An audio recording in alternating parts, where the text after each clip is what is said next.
Mr. Black and Mr. Watson both for their testimony and their service.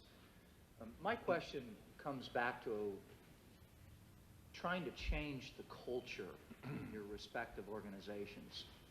Mr. Black, in your testimony, you used some interesting words. You said, after September 11th, and I quote, the gloves came off and the hunt was on.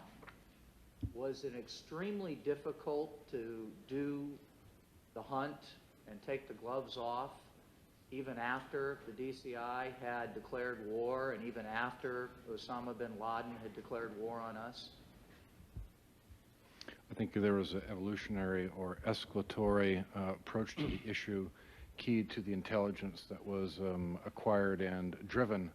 You know, one can recall that Osama Bin Laden essentially came into the 90s as a financier and in some areas a doer of good works that required very close study to be able to concretely identify that he was a supporter of terrorists, a financier of terrorists.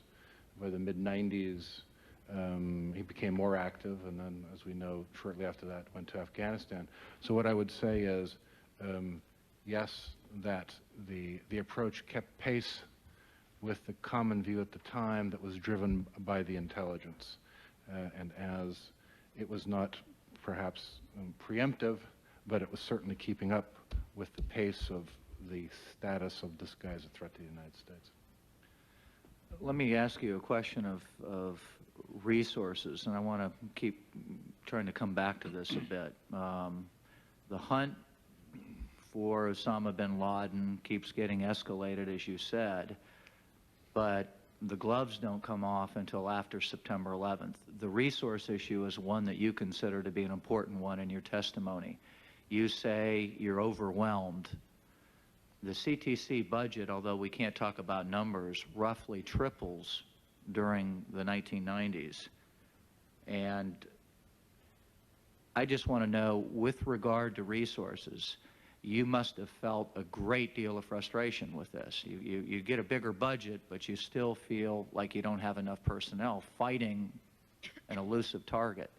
Did you say to the CIA director at that point, did you email him, did you call him on the phone and say to him, we need more resources?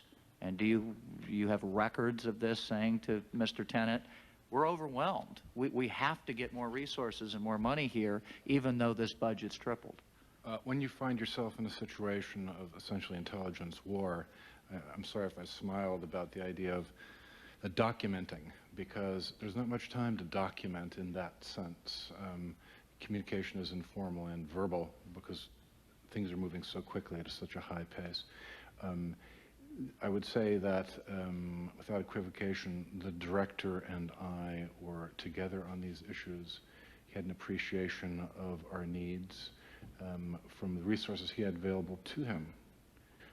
He gave us as much as he could, and as I indicated in my testimony, that we were able to make it through the years because of his intervention and provision of funds and lobbying for us. So he tried to fight for as many of these funds, and is maybe one of the reasons why you got a tripling in the CTC budget.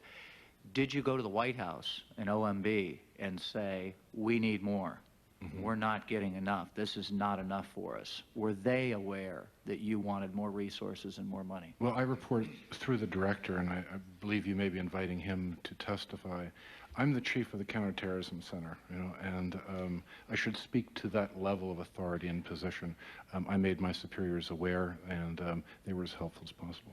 And so you're unaware of the chain above that? I'm aware of the chain. I just feel... I'm not. My question, Mr. Black, is did you ever go to Mr. Tenet and say, I asked you for resources, when are you going to find out from the White House or OMB about these requests?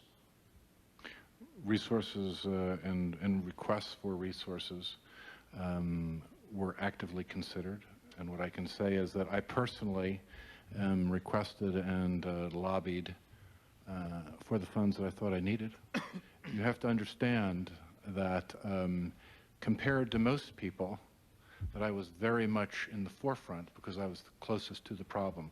So it did require an aspect of interaction and trying to advance that funds actually should go to this area as opposed to the other.